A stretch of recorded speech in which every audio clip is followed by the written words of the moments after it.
Hi everyone, and welcome to this very special video. I'm really looking forward to it. Today I am talking to Erin, who is a cousin of Jessica Boyce, and she's this beautiful young lady that went missing in Marlborough in 2019, and I'm really looking forward to hearing Erin tell Jess's story.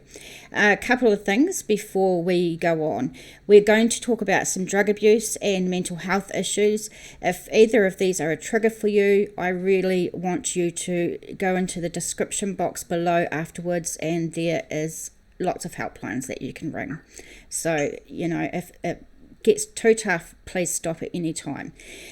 Also, I have no time for victim blaming or shaming on this channel in the comments at any stage. Please be kind, because I know that the family of Jess are going to be reading, and I want you to be respectful, and I know you guys will be, so thank you very much.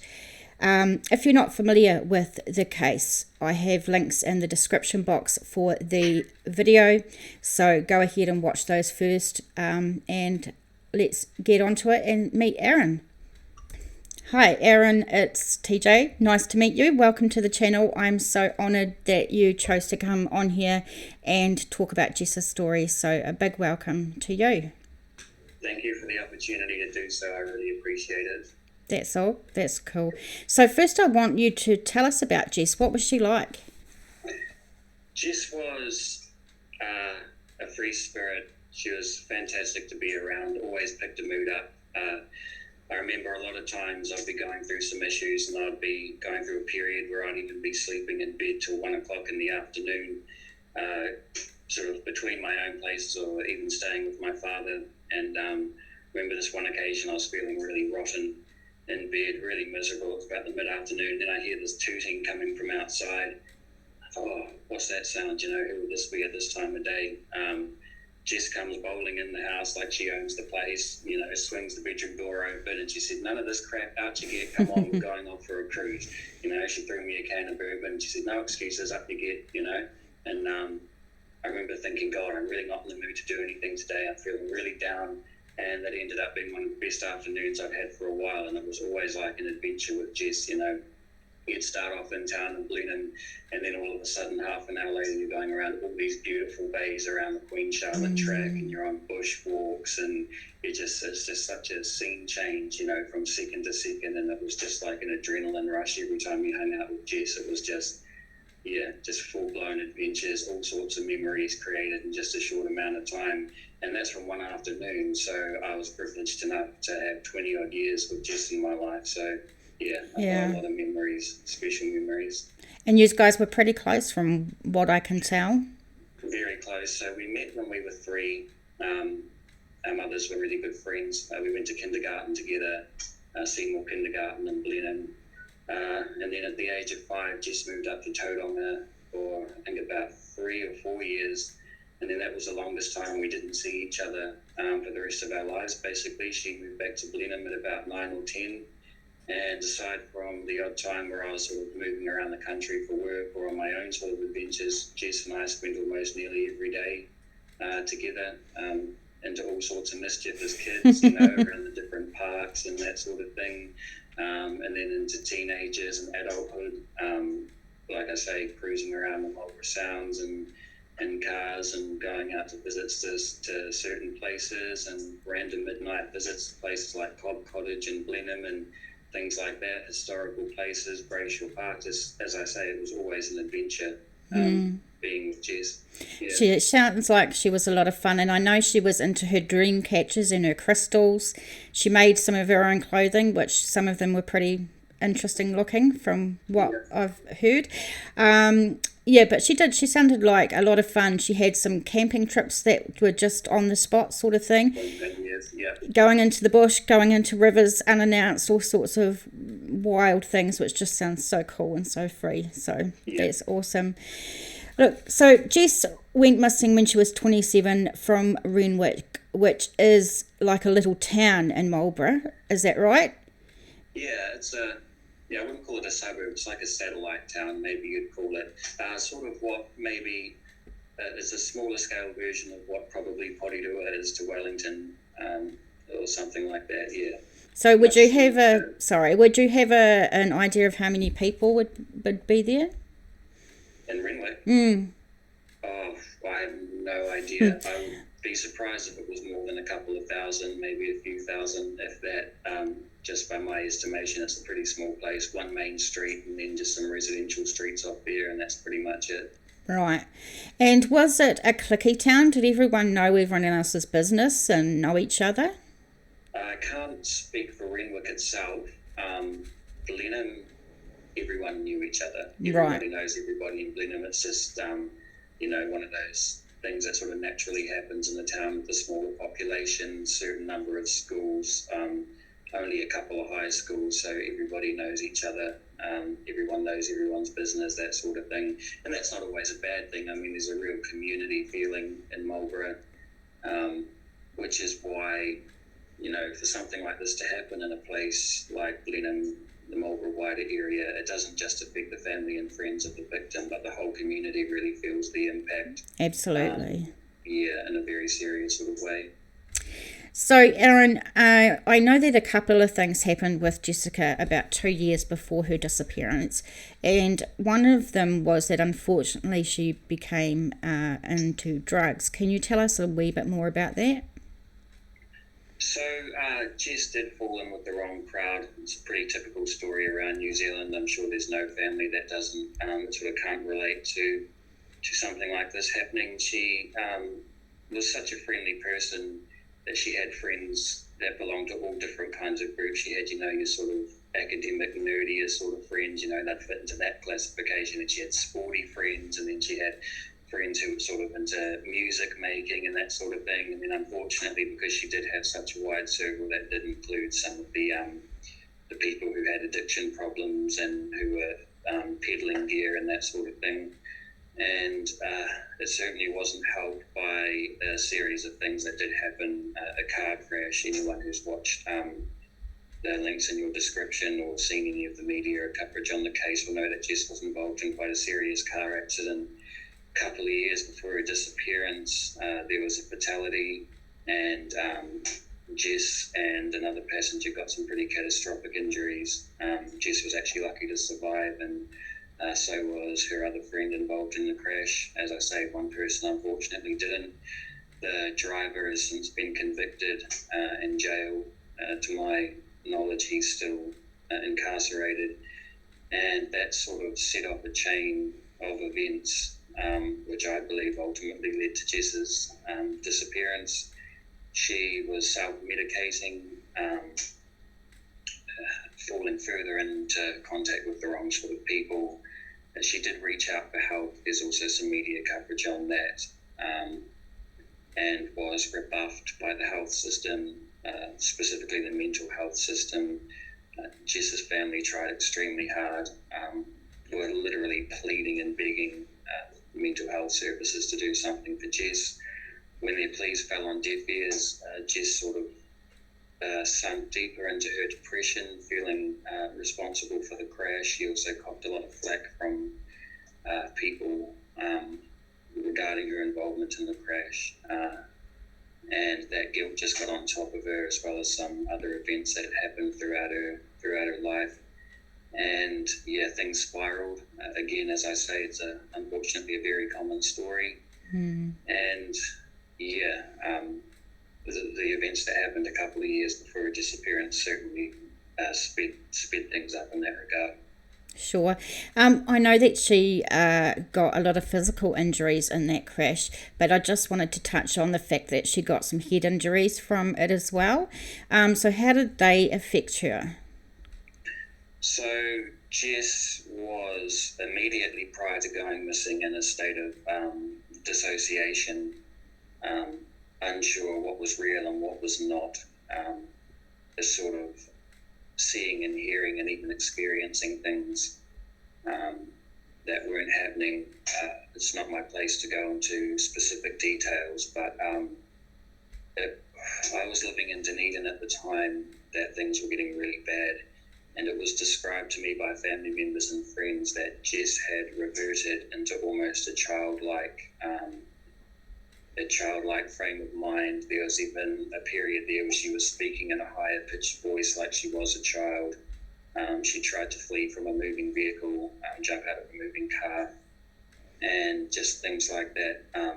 So it was described to the police when she first went missing as you need to be looking for someone, act as if you're looking for a child who's gone missing, basically. And I was in contact with Jess up until about 6 weeks before she went missing, maybe 2 months, sometime in January. And the last message I got from her through Facebook, she seemed to be able to write coherently. I couldn't tell from reading messages that anything was drastically amiss. It was more what she said. She did say that things weren't going too well. She was doing her best and taking it day by day. Jess never went into detail, so Jess didn't like to feel like she was dragging people down. So if she was having a miserable day, she'd say, things are a bit crap at the moment, but, life goes on, and sort of dismiss it like that. She wouldn't really sit there and she'd be more than happy to listen to other people. She was like a buffer for other people, and like a sort of, she'd let people vent to her, and she'd take on a lot of other people's burdens and try and help where she could, but she wasn't one to sit there and call somebody up and go on about what was affecting her or anything like that. So, like I say, from messaging her, it was hard to tell anything had gone so drastically wrong. And comparing that to what I heard from people who were actually with her in her final months, it sounds like from descriptions that it was a completely different person we were talking about. Yeah. Gosh, it just sounds like she had just one thing after another, really, in those couple of years, huh? That's terrible. So Jess went missing in the March 19th of 2019, and the red Holden ute she was driving was actually her mum's, is that right? That's right, yeah. Yep, and that was found 3 days later in the Lake Chalice car park. Now, this car park is in Richmond Forest Park. Is this a place where you go normally, or people from Blenheim and that go normally to hang out, or? I had never been there before we went searching for Jess myself. I know that Jess had been there in the past from Facebook photos. As for other people, I know that it's a popular spot. There's a dock hut not too far away for trampers, and people go hunting there. And it was actually friends of Jess's who found the ute by coincidence. They were going for a hunt in the area, and remembered seeing a post on Facebook from Jess's sister Mackenzie about the disappearance and the description of the ute, and they phoned police.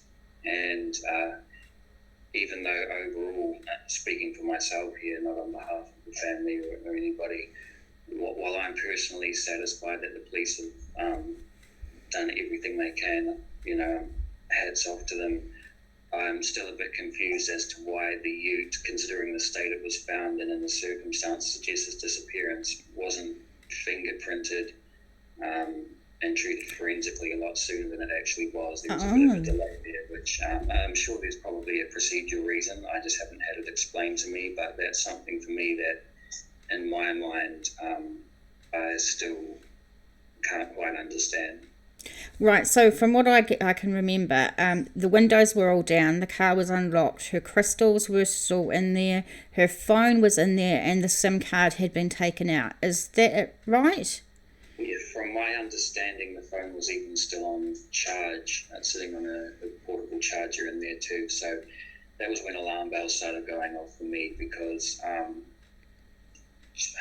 Jess, as I last saw her at least, wasn't the type of person to leave, but there was still cigarettes in the car and her mobile phone. Those are two things she was never far without.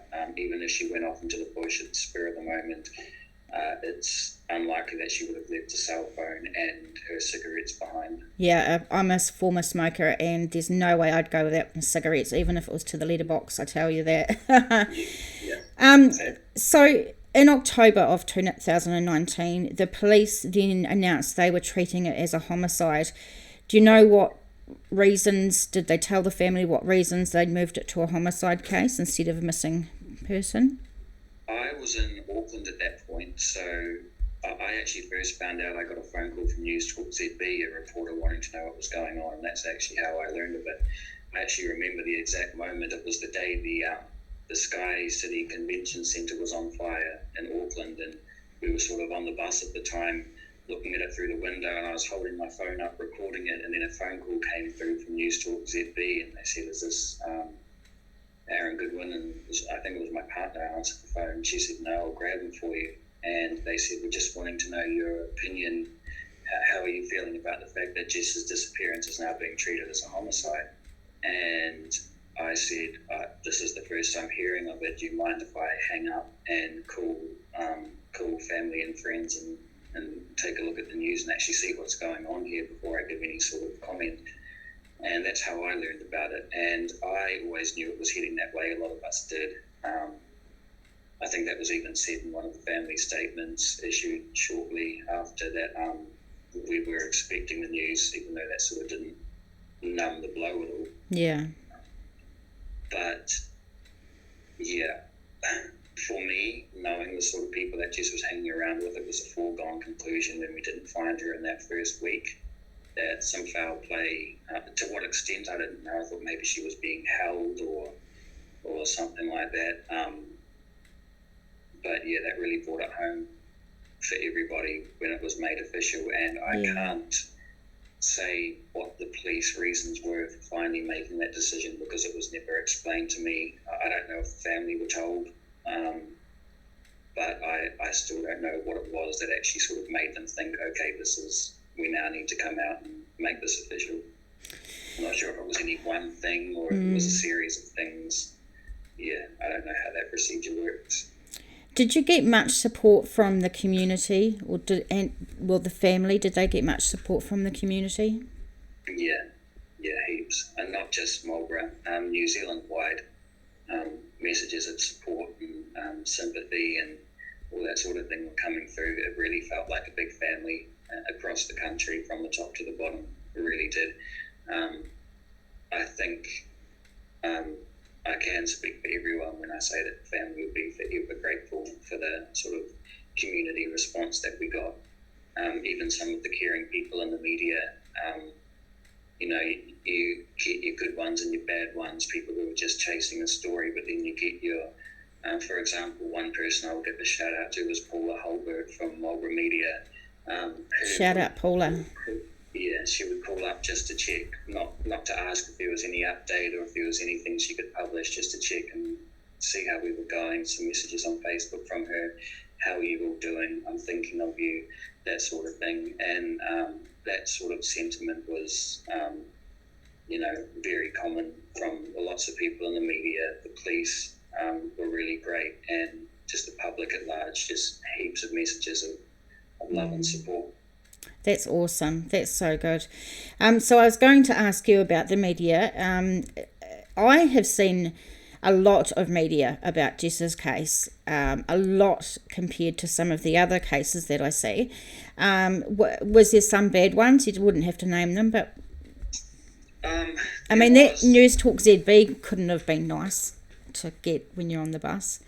No, but that was common. I quite often had calls asking me if I could verify a rumour, and there is an article that's online, and the poor reporter on that day, who I was speaking to, she actually sort of bore the brunt of my frustration. She was sort of the last in a chain of people to call me one morning. I got a call, and I can't remember, it was a radio station, and they were wanting to verify if a rumour that they'd seen on Facebook about Jess was true. And my response was, this is the first I've heard of it. It was a pretty gory, nasty sort of rumour. And I said, I hope it's not true. I'm going to check in. I said, have you checked with the police? And they said no. And I sort of spat the dummy, because it was about 7 o'clock in the morning or something. They called me. And they hadn't even checked with the police. And I said, why on earth would you ring one of Jess's family members or contact anyone who knows Jess and ask if something this horrifying has actually happened without checking with the police first? And immediately after this call, I received a phone call from the reporter at the Marlborough Express, And I just said, look, I've had a guts full of this. I'm not coping well. At that point, we were taking tips from the public about what might have happened to Jess. Some of them were very scary. Some of them led me to become a bit paranoid, that sort of thing. Passing those on to the police, and the details of some of them were just, I won't go into details, but it was pretty traumatizing time, and that was sort of the straw that broke the camel's back that morning, and that resulted in an article from the media, Goodwin says this is destroying my life or something, and it was a big write-up about how basically everything I've been to the reporter about, and I wasn't too pleased that sort of ended up as a story. Because then I sort of copped a lot of flack from people I knew saying, oh, why are you trying to make this about yourself when it's about Jess and that kind of thing? And I said, well, actually, I was just having a rant at the reporter. I didn't know this was an interview for a story. I was just telling her I've got some stuff going on in my personal life. Aside from what was happening with Jess, I was sort of in between places at that time.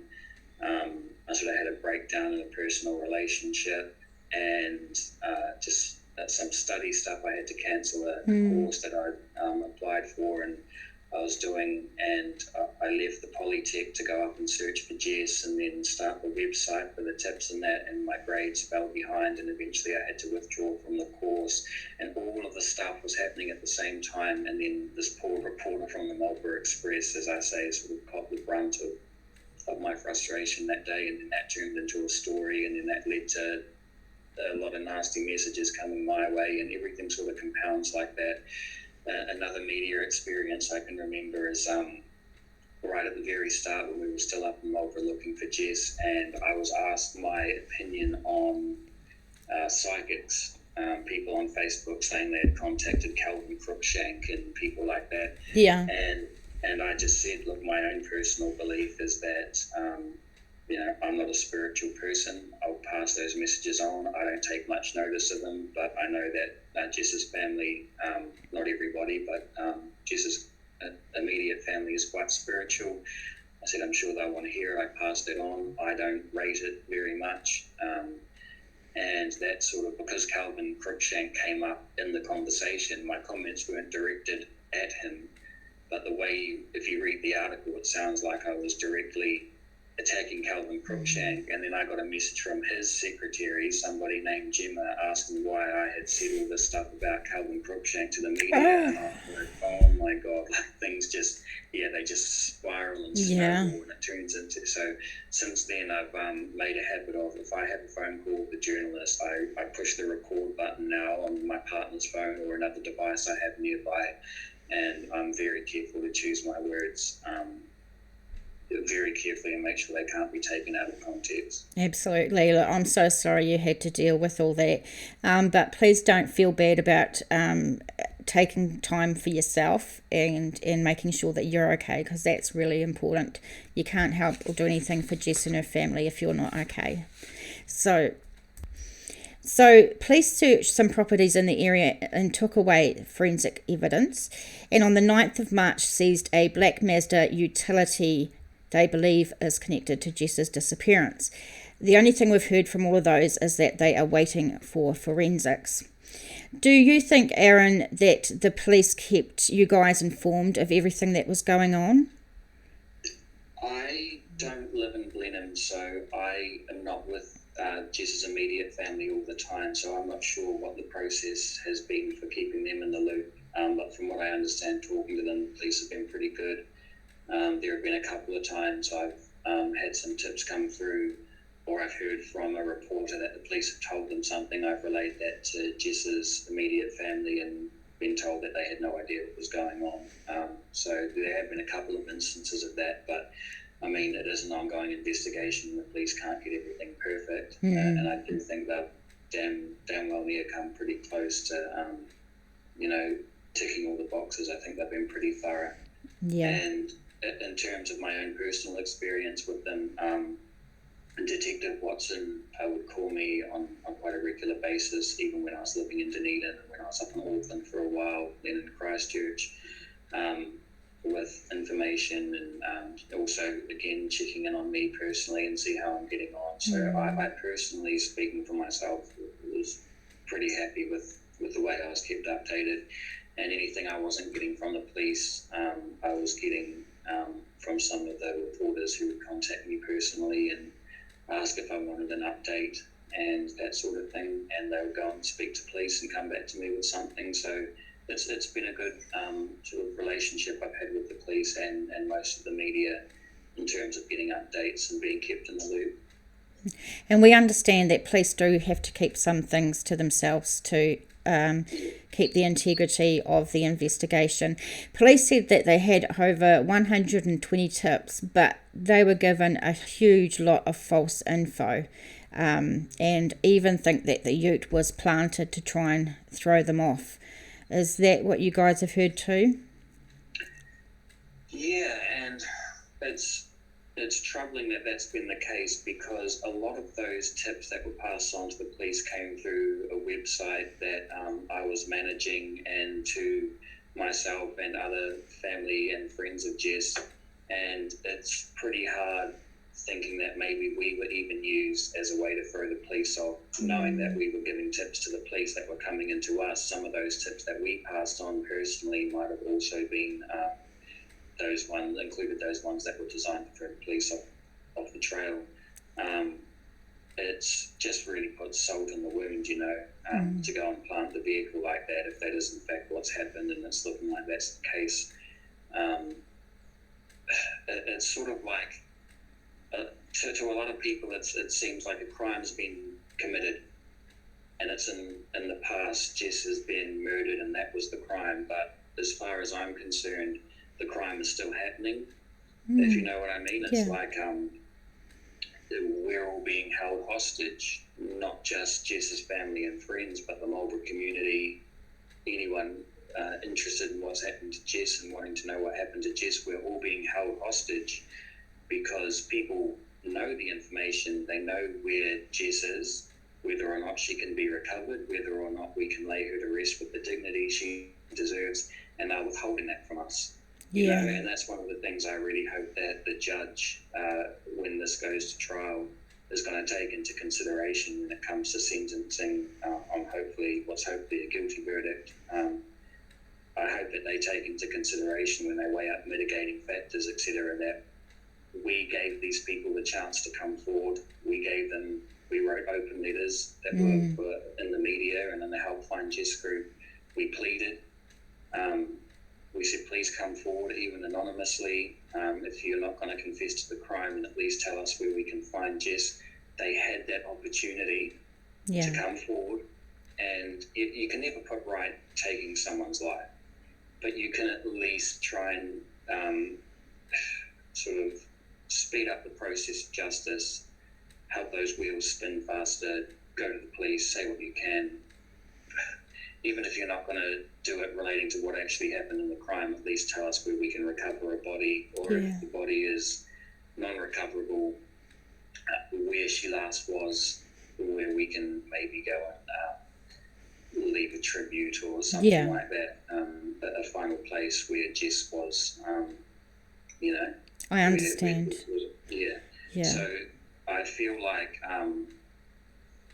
there is still a great assault happening on all of us and Jess's memory too, and the fact that these people can put an end to this misery and they're not.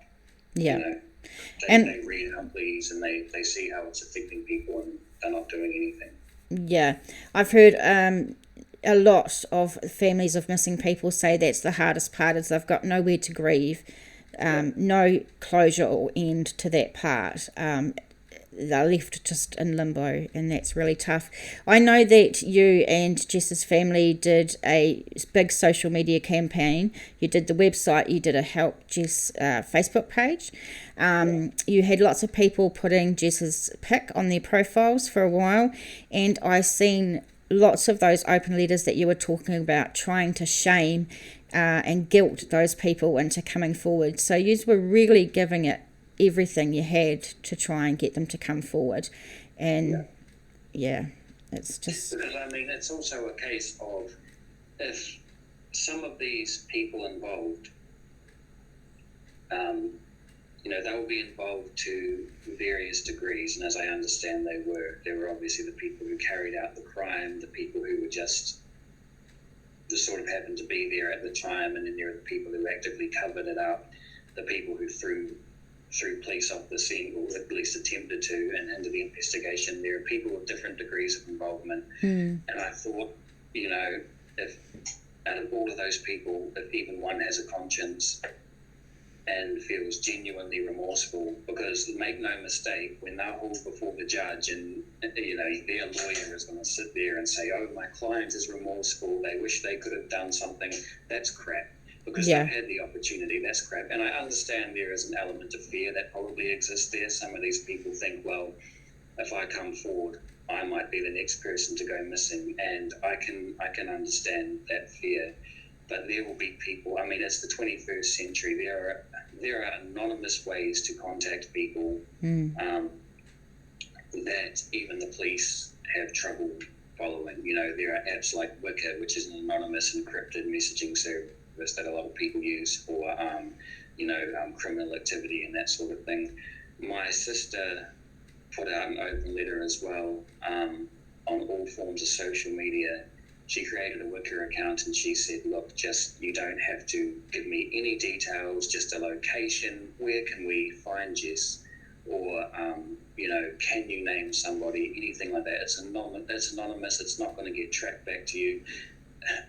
The age group involved, of the people involved, the age bracket, these are people who are certainly tech savvy, and at least the majority of them are. They're tech savvy, and there's no way that they didn't keep an eye on updates in the media. Of course, they're going to want to know how close they are to getting caught. They would have seen the open letters. They would have seen the offer to, message us on an anonymous basis.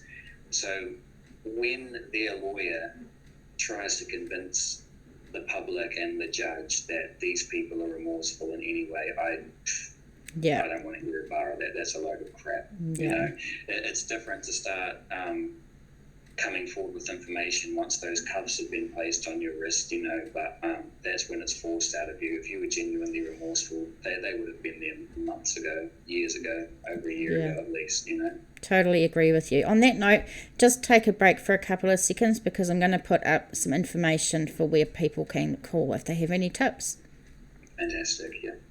So if you do have any info about what happened to Jessica, you can call the Marlborough Police Station on 03 578 5279. You can anonymously call Crimestoppers 0800 555 111. You can call police on 105 or contact your local police station. If you need to get hold of me, nzmissing@gmail.com. We have a fabulous Facebook team, really fabulous. They share all the posts, and they're just really supportive, so make sure you're a part of that. I need to say thank you to a few people that have given us a donation. So Janet M. Boyce, someone anonymous, Samantha, and Truth, thank you very much. If you want to support the channel in that way, you can go to buymeacoffee.com/NZ Mysteries, or everything will be in the description box below for other ways as well. Please like the video and subscribe, and hit the notification bell to all to get notified when we release a new video or update. And I do appreciate each and every one of you guys. So we are back with Aaron. Now, on February 24th this year, 2021, police gave an update on Jess's case. They said that they know who is responsible for what happened to Jess. They said they were looking at her acquaintances, and they were just waiting for electronic forensic evidence from overseas. Do you and the family think you know who did it, or who it was? I can't speak for anyone else. Me personally, I'm quite confident I know of a few of them. I don't know them personally, and I know of a few of them. But it sounds like this was really unfortunately a crime that was committed by a large number of people, some of whom have remained in Marlborough, trying to keep their heads down and obviously those who have taken off, as police said, all they've managed to do is draw more attention to themselves by doing that, and I suppose that's one of those things that will probably also come up in court. Yeah. Along with them, yeah. Yeah. The dickheads don't realise how small New Zealand is. There's only so far they can go. They can't exactly get on a plane and go elsewhere with COVID either, so they're a bit stuck. People aren't the sharpest tools in the shed. I think the police have seen through their crap pretty much right from day dot, and they would have probably had an eye on these people before they even decided to scarp them. So, yeah, they've just really painted an even bigger target on their back, so well done to them. Yeah. Do you... in terms of what that, what that forensic evidence is that the police are waiting on, I'm not sure anyone's been told the specifics in terms of what that entails. Can only speculate. Maybe it's social media stuff, messages, could honestly be anything. I have no idea. They can do. I have no idea either, especially the overseas part. I'm not quite sure what that has to do with it, but all we can do is just wait and hope. Lastly, Aaron, do you have a message to those responsible? Basically, what I would say is, and I feel like I'm wasting my breath because I've asked you before, but if you've had anything to do with this and there's an ounce of decency left or humanity left within you, if your parents instilled any of that in you at any point while you were growing up, do the right thing. Don't wait until the cuffs are on. Please, this has dragged on for far too long for Jess's family. She deserves to be laid to rest with dignity. Everyone deserves to know what really happened. And at the end of the day, it can only look better for you when the judge is weighing up whether or not you did anything to help. You can never make up for what you've done, but if you did anything to help bring about justice for Jess, that the ball's really in your court. But do the right thing, because it's not just Jess you've offended against, it's her family, it's her friends, and it's the Marlborough community. Awesome. And that's about all I have to say. Awesome. Look, it's been really nice to have you on the show. Thank you very much, because I feel really honoured that you trusted me to do this. And it's been fantastic, and I've watched a few of your videos, and I think what you're doing, giving families, another way of getting their family members, their friends' voices out there, their cases heard, even people who have almost, it seems, been forgotten about, bringing that back to the forefront. I think you deserve the following that you're getting. People want to know what's going on. People aren't satisfied with the fact that a lot of these people haven't had justice. So thank you for the opportunity to speak today. Thank you, Aaron. So we're going to keep in touch, and if there's any updates on Jess's case, I will make sure that you guys hear about them. We will see you next time. Thank you very much for being here to watch this special show today. Please give all of our love to Jess's family. We really do hope that they get some answers soon. Absolutely. Thank you very much. Thanks.